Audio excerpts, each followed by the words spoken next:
Mass Ndiaye invité après nag coup de cœur.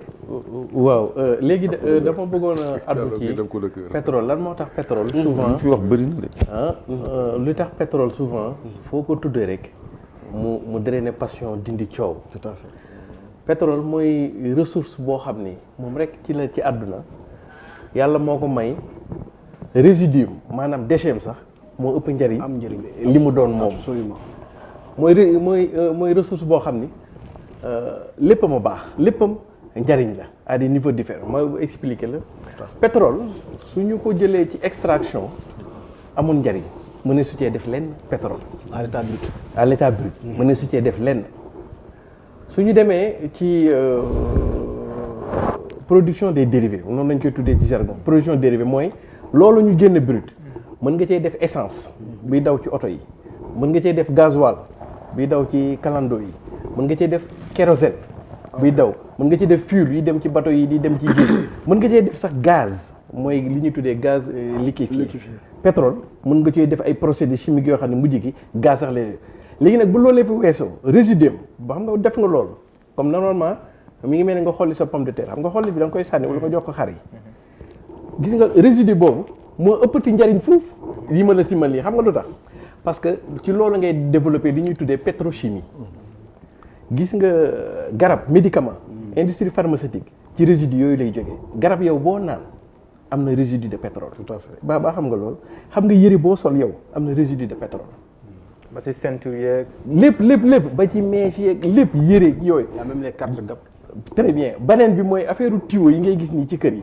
pneu yi ngay dawal nii yooyu yëpp ci résidu bi la jógee mën nga ci defar caoutchouc mën nga ci defar PVC et cetera et cetera donc loolu moo tax ressource la boo xam ni dafa am solo boo xam ni dëkk bu ko xam yor ko xam ko mën nga am lu ñuy tuddee reclassement géostratégique c'est-à-dire que mën nga jógee ci suuf tëb jóg te Dubaï wane na modèle bi beneen jàngat bi mooy Sénégal ba ñu amee pétrole ba léegi ay la yéwén gouvernement bi am na des bonnes idées mais dafa am problème ci management bi ak ci gestion bi xam nga lu tax ma ne la am na ay bonnes idées c'est-à-dire que dans l'approche stratégique créé nañ benn école.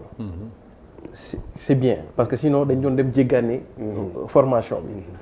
créé nañ benn c'est bien de le reconnaître. waaw non dafa am solo parce que am na ñoo xam du point de vue reconnaître conceptuel d'ici presque 20 ans 30 ans. honnêteté intellectuelle. voilà pétrole loolu lay jëriñ d'ici 20 ans 30 ans 50 ans Sénégal def benn reclassement inédit donc normalement personnel bi job fii pour le moment expatriés yi ñoo ci ëpp peut-être ci yenn affaire de yu laaj ingéniosité. tout à fait. mais d'ici 20 ans Sénégalais ñoo fi nekk déjà loolu c'est stratégique. tout à fait.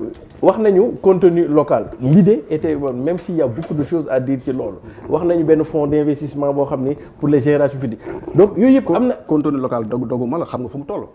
non mais contenu local bi nag c'est biaisé. dinaa ci ñëw après non. je vais vous donner des exemples. au contraire bàyyil après moom ma ñëw ma expliquer la ma xew ci contenu local foofu la xaw a catastrophe donc on a eu des am nañ ci ay bonnes idées am na benn 10% bu ñuy jëm pour les générations futures jëm ko FONSIS et cetera y a des bonnes idées mais pétrole bi globalement bu ngeen dee xool da cee am lu bëri lu ñu tuddee délit d'initié lu ci bëree ci pétrole bi dans sa gouvernance je dis pas dans le cadrage institutionnel technique loolu presque il y a de très bonnes idées mais dans le fond il y a eu beaucoup de délits d'initiés ay gars yoo xam ne dañoo xam avant ñu agsi ci fii ñu fagaru defaru ba ci contenu local bi ngay wax nii ba ñu nee tëll ñu këf ko te dinaa la ci ñëwal yéen bon première chose deuxième niveau d'analyse mooy la transparence en réalité pour le Sénégal il y a de la transparence sur la ressource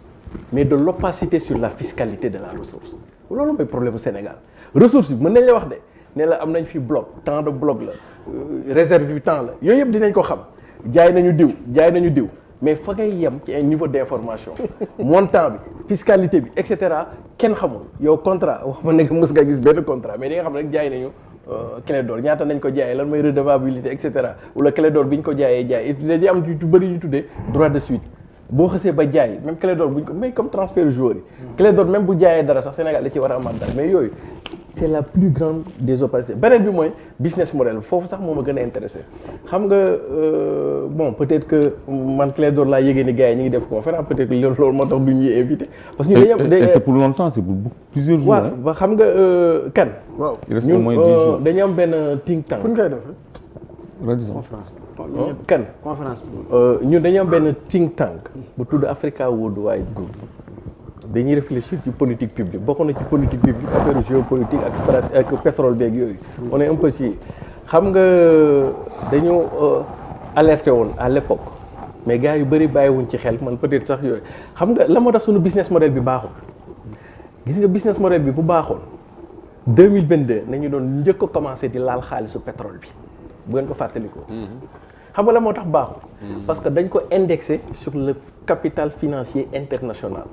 léegi lan mooy différence sa pétrole nga exploité ko sa bopp ak yow nga compté ci 5 majors yi xam nga lu tax parce que yow bu fekkee ci 5 jaatal foofu la moo tax ñu kii échéance 2022 bi. voilà échéance parce que normalement bi ñuy def loolu. bu ne échéance. oui normalement 2022 na fekk ñu ci lañu waroon commencé di exploiter pétrole. très bien. mais xam nga retard xam nga cause yi waaw même ma ñëw rek loolu foofu la modèle bi. c'est le Covid. yàlla mu am un glissement. waaw xaaral ma ñëw nag foofu nag. heureusement que le Sénégal avait réussi à faire la FID. waaw kan moo tax moo ñu sauvé sax.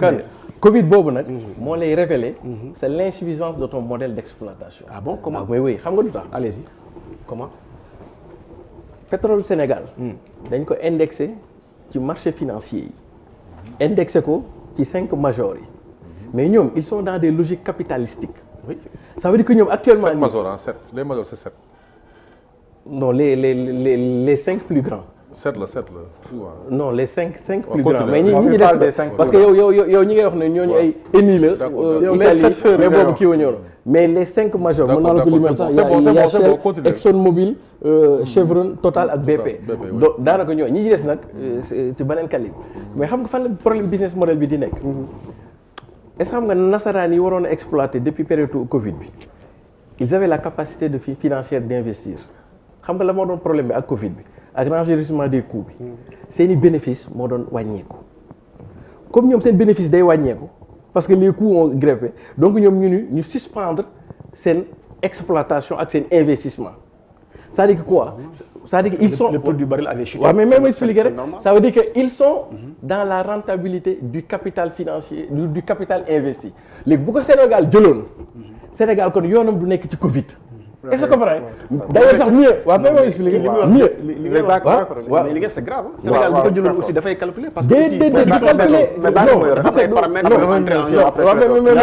non xam nga Sénégal modèle bi mu def xoolal oui modèle bi Sénégal def xoolal noonu sànq da nga sonn Diallo fi wax dafa bëri te rebondir ma ci dara. waaw non di nga rebondir Diallo modèle bi Sénégal defee erreur stratégique pétrole boo ko yoree loo soxla ci xaalis sur les marchés financiers donc koy lever loo soxla ci alal dès lors que pétrole baa ngi fi loo soxla kon donc le problème du capital ne se pose pas au Sénégal on nous a vendu que on n'a pas les ressources. mais il faut waaw même rek ma ñëw. Deuxièmement Mohamed je vais revenir. Deuxièmement on nous a parlé de compétences. waaw professeur nga daanale foofu. waaw d'accord waaw. professeur deuxièmement on nous a parlé des problèmes de compétences. Est-ce que tu connais que l'industrie pétrolière gazière partout à travers le monde bu ñu leen waxoon li ci compétence sénégalais doo ko xam léegi les gens on l'avait proposé le modèle Dubaï xam nga mooy lan.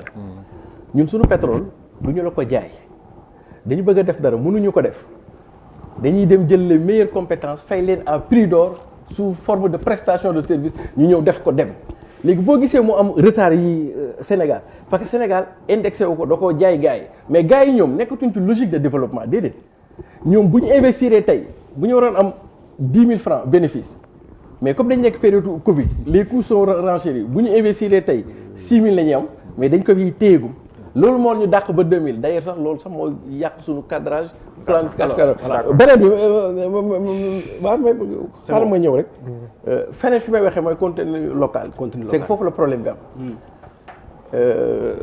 xam nga tey jii benn entreprise française pour ne pas la nommer Port Montlouis. Mais pourquoi on dit tout le temps pour ne pas nommer Eiffage neel Eiffage. waaw Eiffage. Pourquoi on dit pour ne pas nommer pour après ñu nommer. waaw man je n'ai jamais compris ça. waaw genre figure de style la. waaw ça mais fait partie des bizarreries xam nga logique gu exploitation pétrole bi c'était quoi. métier yi nga xam ni dafa laaj benn expertise d'un très haut niveau te amuñu ko Sénégal yooyu dañ koy jéggaale mais par contre lépp lu ñu war a mën a def comme métier fii ci Sénégal c'était ça l'idée du contenu local. Eiffage même ferrailleur dañu dem export dañ ko dem sous-traiter ko avec des entreprises françaises c'est-à-dire que tey jii Mool 8 affaire yu bari yu ñuy def foofu benn entreprise Sénégal bokkul ci biir et puis les règles du droit international OMC may na Eiffage pont sax bu ko neexee du ko jënd Sénégal. loolu c'est édicté par le Sénat français en 2013. non la chasse en meute. deuxièmement waaw moom moo laa expliqué moo tax ma ni la contenu local bi. contenu local. Siré. waaw la France. waaw non mos a mooy bëgg di déglu loolu d'accord naa ci ak moom. voilà c'est le Sénat français. mais docteur daanaka. waaw kañ moom fi mu toll nii. waaw non day daaneel nag. non parole nag moom waru non jël leen daaneel merci beaucoup léegi